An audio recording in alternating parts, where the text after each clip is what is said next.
Hey doctors, Dr. Travis Rader here, Dr. CEO. I want to go over a few points here for you on staff and what it takes to maximize production with staff and to help them keep them in the game and to really help you with things that you need delegated so that you can actually grow your practice. And there's a few key points I want to give you here. First of all, the biggest thing you see a lot of times is hire. Do you hire right? Okay. Do you hire right? Do you have the right person in the position? Because if you don't have the right person in the position, getting them to do some of the things that I'm going to talk about here today is going to be very, very difficult. There has to be a certain type of personality in that position. They have to wear a lot of hats. They have to be greatly good customer service oriented, and they also have to have organization skills. So one of the key things, they're going to have to be organized, right? They're going to have to be organized, and a lot of these things will come back and actually the doctor is going to be responsible, because if you look at it this way, if the doctor is not organized, how does he ever or she ever expect the staff to be organized? How do they ever expect the front desk to be clean? How do they ever expect things to be kept up in the reception area? There has to be a certain amount of organization inside of that practice so that when people come in, they feel like, wow, these guys are on the ball. These guys, there's nothing out of place. Everything has its place.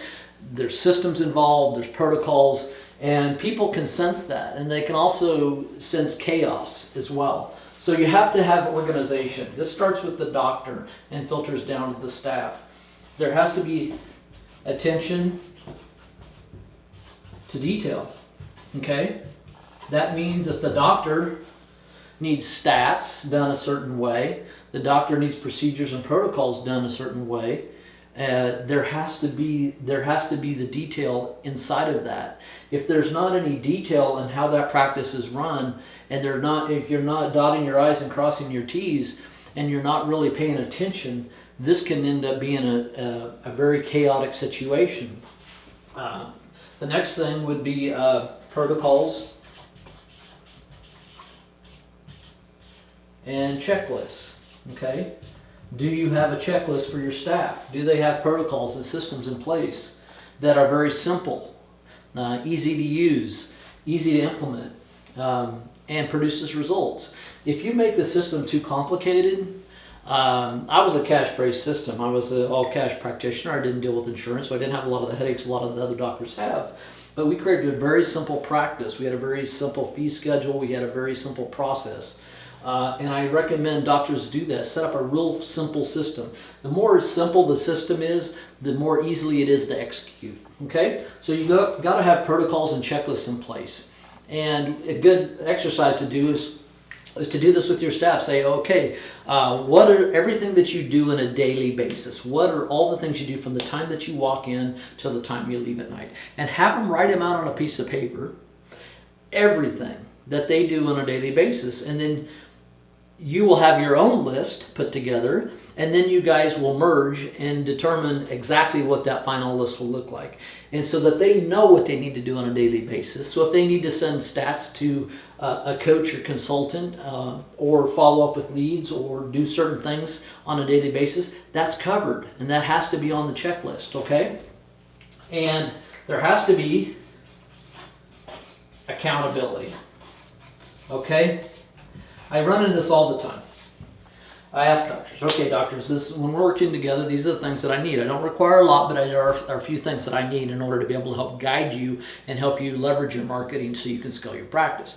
One of the things that we're going to need is stats, okay? And so all I'm going to ask is there's a couple different forms that I ask you to send me each week, and they're sent on the same day, whether that's the following Monday or Tuesday the week after, for the week previous, or it's at the end of the week. All I ask, make sure that those are complete, make sure they're right, send them to me every week at the same time, and copy me or share them to me in Google Drive. Make sure that that's happening. This is just one area of accountability. And so what I find is the doctor has no idea. He doesn't pay attention, or she doesn't pay attention. And so the staff senses that. If they see if the doctor's not paying attention, it's okay for them not to pay attention, right? And so it filters down from the top. And so it's very important for the doctor to be on track with all the different procedures inside the practice, the systems, the checklists, and there's accountability for everybody, including the doctor, on a daily basis, okay? And the last thing is there's got to be some course correction, okay? What's working, what's not? How do we change course? How do we stay accountable to these things? Having protocols, checklists, systems in place so that you don't have things missed on a daily basis takes away a lot of the stress, creates a very simple process, and the more simple, the better the accountability is, the better the follow-up is, the better the doctor is at helping his staff actually make these things happen and be as involved with them. I know it's easy when you're a doctor, you get really bombarded, you're hit from every angle, you're wearing a lot of hats, and sometimes your staff is the last place that you want to spend some time on a daily or weekly basis. But it's really important to nurture them, to give them the support that they need, train with them, do the things necessary to make them feel like they're part of that team. Because if you can do that, they're going to take you to a whole other level. But these are some of the things that I see. You got to hire the right person. You got to be organized. Every area of your practice, the front desk, everything that's at the front desk has to be organized. Everything in the back office. There has to be attention to detail throughout the entire practice. There's got to be protocols and checklists. There's got to be accountability on the doctor side and the staff side to make sure all this is working. And then there's got to be course correction. You've got to be changing what's not working and then follow up and make sure everybody's accountable to this. Okay? So I hope that helps, doctors. We'll see you next time.